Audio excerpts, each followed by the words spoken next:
Hello ಗೆಳೆಯರೆ, welcome to SSP in Kannada channel.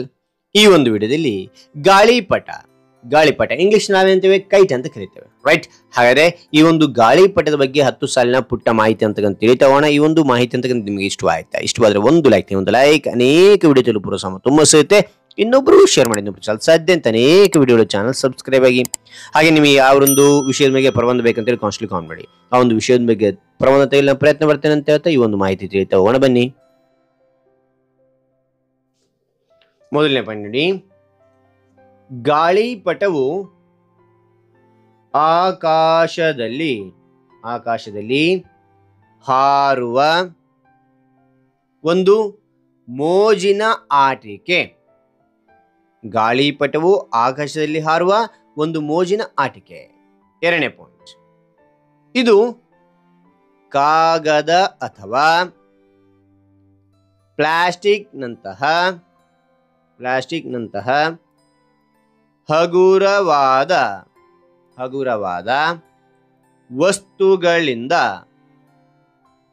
ತಯಾರಿಸುತ್ತಾರೆ. Okay. ನಂತರ ಮೂರನೇ ಪಾಯಿಂಟ್, ಗಾಳಿಪಟವು ವಜ್ರಾಕೃತಿಯಲ್ಲಿ ಹೆಚ್ಚಾಗಿ ಕಂಡುಬರುತ್ತೇವೆ. ನಾಲ್ಕನೇ ಪಾಯಿಂಟ್, ಗಾಳಿಪಟವು ವಿವಿಧ ಆಕಾರಗಳಲ್ಲಿ ಹಾಗೂ ಬಣ್ಣಗಳಲ್ಲಿ ನೋಡುತ್ತೇವೆ. ಮತ್ತೊಮ್ಮೆ ನೋಡಿ, ಗಾಳಿಪಟವು ವಿವಿಧ ಆಕಾರಗಳಲ್ಲಿ ಹಾಗೂ ಬಣ್ಣಗಳಲ್ಲಿ ನೋಡುತ್ತೇವೆ. ಐದನೇ ಪಾಯಿಂಟ್, ಇದನ್ನು ಗಾಳಿಯ ಒತ್ತಡದಿಂದ ದಾರದ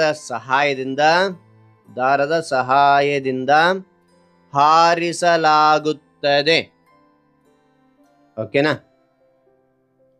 ಆರನೇ ಪಾಯಿಂಟ್, ಗಾಳಿಪಟ ಹಾರಿಸಲು ಬಯಲು ಪ್ರದೇಶ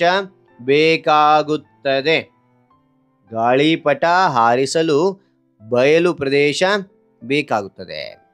ಏಳನೇ ಪಾಯಿಂಟ್, ಗಾಳಿಪಟವು ಜನಪ್ರಿಯ ಹೊರಾಂಗಣ ಆಟವಾಗಿದೆ. ಓಕೆ. ನಂತರ 8ನೇ ಪಾಯಿಂಟ್ ನೋಡಿ, ಮಕ್ಕಳು ಮತ್ತು ವಯಸ್ಕರ ಇಬ್ಬರು ಗಾಳಿಪಟವನ್ನು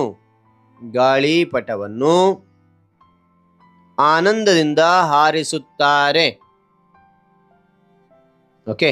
ಮಕ್ಕಳು ಮತ್ತು ವಯಸ್ಕರು ಇಬ್ಬರು ಗಾಳಿಪಟವನ್ನು ಆನಂದದಿಂದ ಹಾರಿಸುತ್ತಾರೆ. 9ನೇ ಪಾಯಿಂಟ್, ವಿದ್ಯುತ್ ತಂತಿಗಳಿಂದ ದೂರವಾಗಿ ಗಾಳಿಪಟವನ್ನು ಹಾರಿಸಬೇಕು. ಹಾರಿಸಬೇಕು. 10ನೇ ಪಾಯಿಂಟ್ ನೋಡಿ, ಗಾಳಿಪಟ ಹಾರಿಸುವುದರಿಂದ ಮಕ್ಕಳಿಗೆ ತಾಳ್ಮೆ ಮತ್ತು ನಿಯಂತ್ರಣದ ಬಗ್ಗೆ ಕಲಿಯುತ್ತಾರೆ.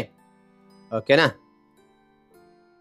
ಹಾಗಾದ್ರೆ ಈ ಒಂದು ಮಾಹಿತಿ ಅಂತ ಇಷ್ಟವಾದ್ರೆ ಒಂದು ಲೈಕ್ ಅನೇಕ ವಿಡಿಯೋ ತಿರುಗಿ ಪ್ರೋತ್ಸಾಹ ತುಂಬ ಸಿಗುತ್ತೆ. ಇನ್ನೊಬ್ಬರು ಶೇರ್ ಮಾಡಿ ಸಾಧ್ಯ ಇಂಥ ಅನೇಕ ವಿಡಿಯೋ ಚಾನಲ್ ಸಬ್ಸ್ಕ್ರೈಬ್ ಆಗಿ. ಮತ್ತೊಂದು ಹೊಸ ವಿಷಯದೊಂದಿಗೆ ಮತ್ತೊಂದು ಹೊಸ ವಿಡಿಯೋ ಭೇಟಿ ಆಗ್ತೇನೆ. Thank you for watching. Bye.